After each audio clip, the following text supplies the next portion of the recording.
pregnant wife's health at risk, millionaire husband and mistress ignore her calls. A single phone lay buzzing, abandoned on a glossy marble countertop in the hushed hallway of Lenox Hill Hospital. Outside, rain pounded the windows and the evening sky churned with ominous clouds. Inside, fluorescent lights flickered, illuminating rows of private rooms where expectant mothers clutched at hope and prayers.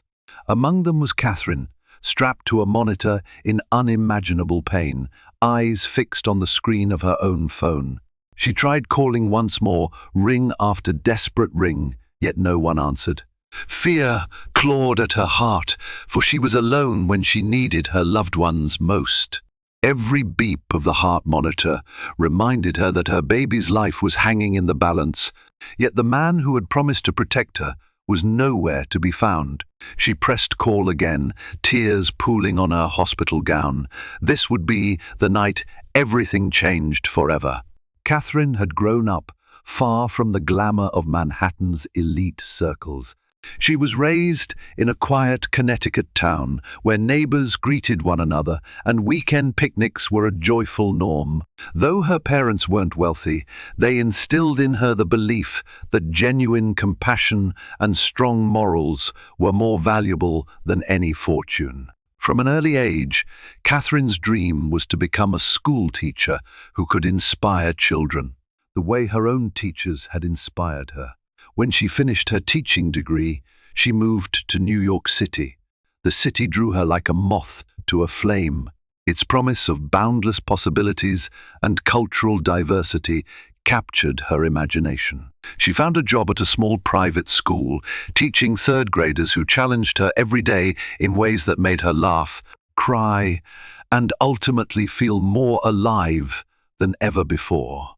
Her humble but comfortable life revolved around her students, evening walks through Central Park, and an old studio apartment that had seen better days but held a charm she adored.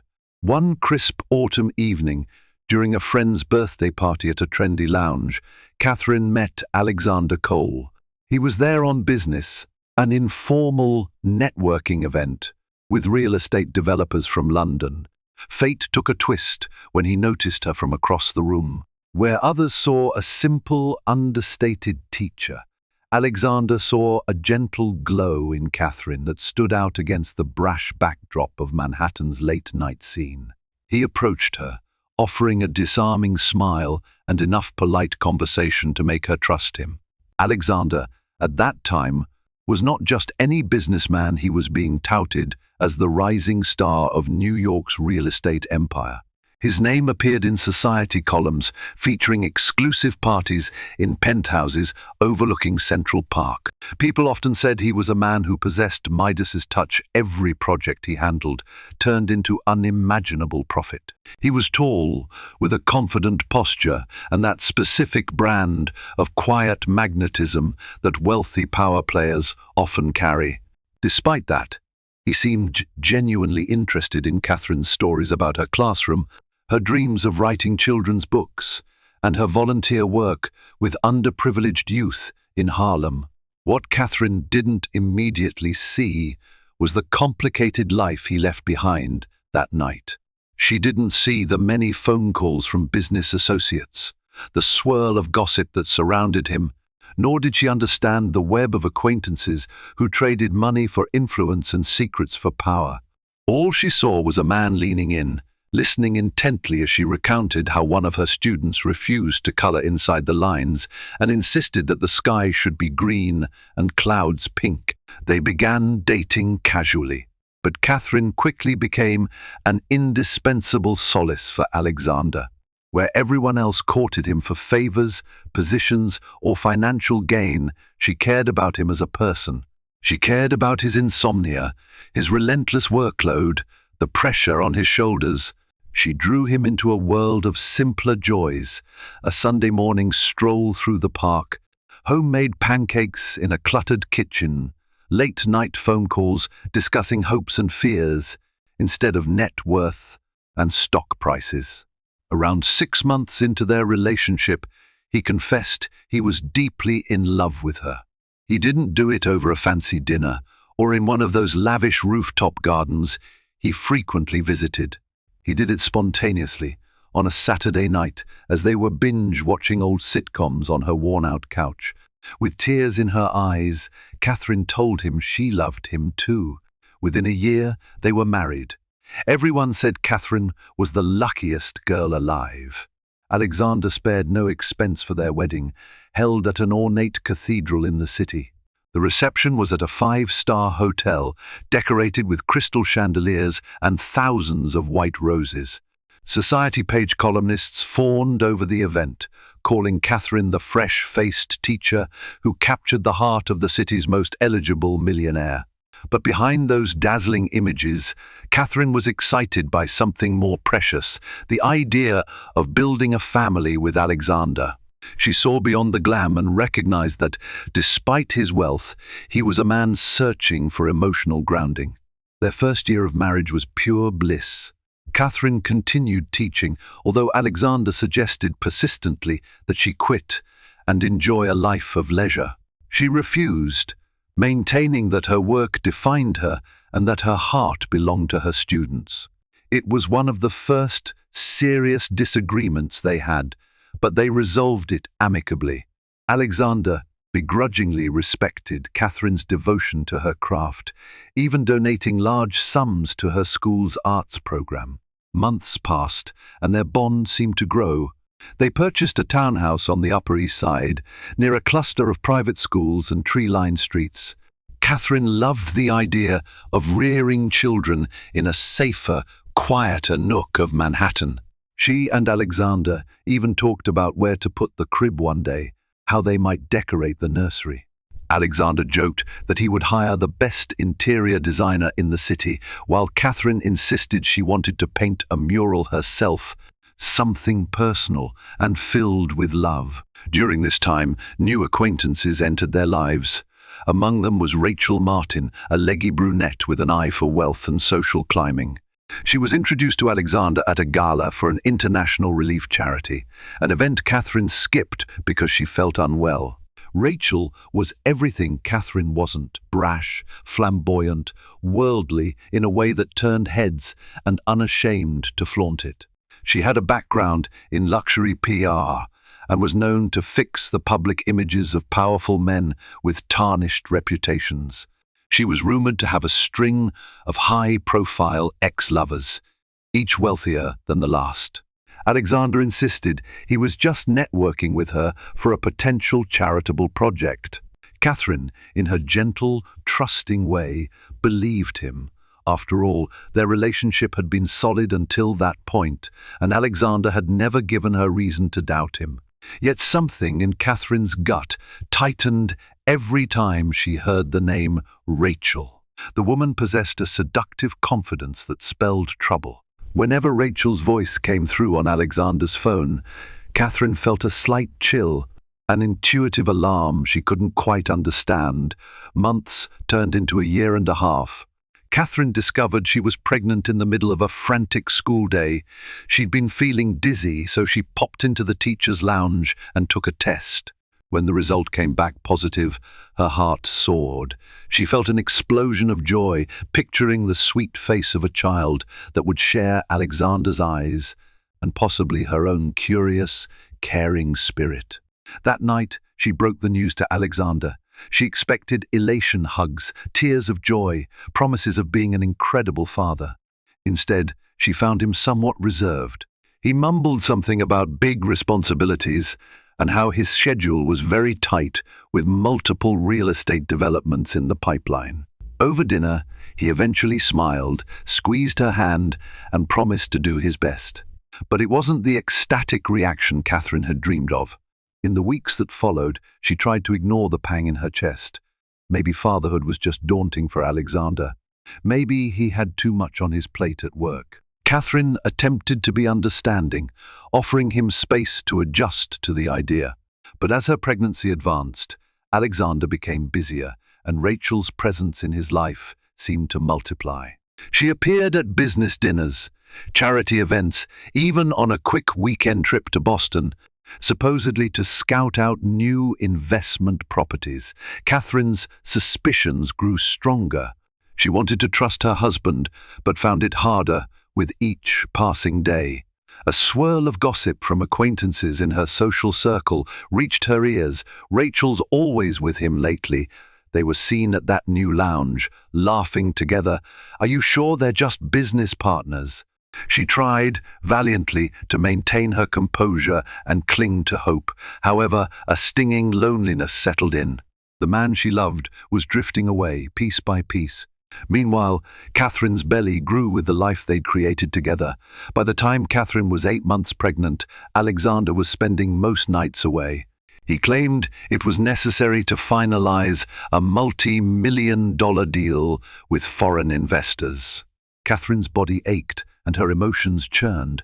She wanted her husband by her side, sharing the excitement of the baby's imminent arrival, picking out baby names, choosing soft blankets, and reading parenting books. Instead, nights were sleepless, silent, and filled with worry. Her doctor at Lenox Hill Hospital, Dr. Ramirez, expressed concern about Catherine's stress levels. "You need to rest," the doctor said, her voice soothing but firm. "Your blood pressure is creeping higher than it should be. If you don't take it easy, you could be at risk for complications." Catherine nodded obediently, but she knew there was no easy way to find peace when her marriage itself felt on shaky ground. Desperation overcame her, and one night she confronted Alexander directly about Rachel. He looked irritated, snapped that he was tired, stressed, and accused her of being paranoid. He denied any wrongdoing, insisting Rachel was just a business associate who happened to be around for philanthropic ventures. He made Catherine feel guilty for questioning him while she was pregnant. He spun a story so plausible, she wanted to believe him. She let it go for the baby's sake and out of her own yearning for a happy family. Yet, the truth refused to stay hidden. One afternoon, Catherine received an anonymous text message that shattered her illusions. An image of Alexander at an out-of-town spa resort, sitting by the pool with Rachel draped across his arm, the two sharing a passionate kiss. Her heart pounded painfully, tears stinging her eyes. All the rumors, the subtle shifts in his behavior, they weren't just figments of her imagination. She felt betrayed, humiliated, and more alone than ever. She tried to rationalize, to remain calm for the baby. She needed proof, a confrontation that would either salvage their marriage or give her the clarity to walk away. But her attempts to get Alexander to talk openly ended in shouting matches. Alexander insisted it was just a moment, some silly pressure from Rachel, a photo taken out of context. The more he lied, the less Catherine believed. Each confrontation sent her blood pressure spiking, her head throbbing with tension. On a stormy night, near the end of her 8th month, Catherine found herself in searing pain. It felt as though her abdomen clenched violently, her head swimming with dizziness. She tried to get out of bed, but the room spun. Frightened, she pressed her phone to call Alexander. He didn't answer. She tried again, voicemail. Panic rose in her throat. Eventually she dialed 911, barely able to articulate her address. Within minutes, an ambulance arrived, whisking her to Lenox Hill Hospital. There, doctors discovered she had severe preeclampsia, her blood pressure was dangerously high, and her baby's life was at risk. That was the night Catherine made call after call to Alexander, struggling through pain, her voice trembling. She needed him to be there, to sign consent forms if an emergency C-section became necessary, to hold her hand through the terror, but every call went unanswered. She found out later that Alexander was at a private party in a hotel suite across town, celebrating the finalization of a multi-million-dollar real estate deal with Rachel Martin at his side. He'd set his phone on silent mode. Hours passed, every second a brutal test. The doctors prepared Catherine for an emergency procedure, hooking her up to IVs, monitoring the baby's heart rate, and nervously conferring in hushed voices. Catherine clutched her phone, tears soaking her hospital gown, begging for a miracle. And still no answer from Alexander. At last, the surgeons performed a C-section to save both mother and child. Catherine's daughter, whom she later named Ava, was born under bright surgical lights, her tiny cry echoing in the operating room. Catherine only caught a glimpse of her before exhaustion overwhelmed her.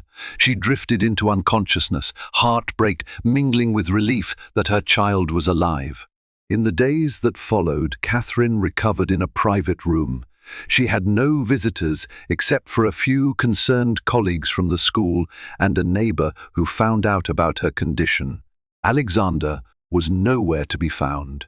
News eventually reached Catherine that Alexander had left the city for a business retreat with Rachel in the Hamptons.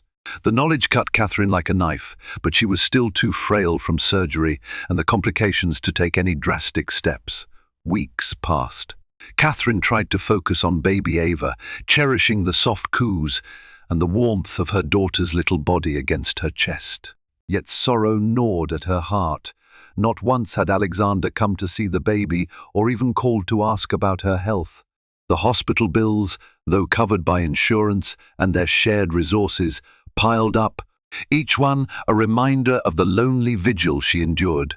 Meanwhile, Alexander fell deeper under Rachel's sway. The two flaunted their affair, making appearances at exclusive clubs.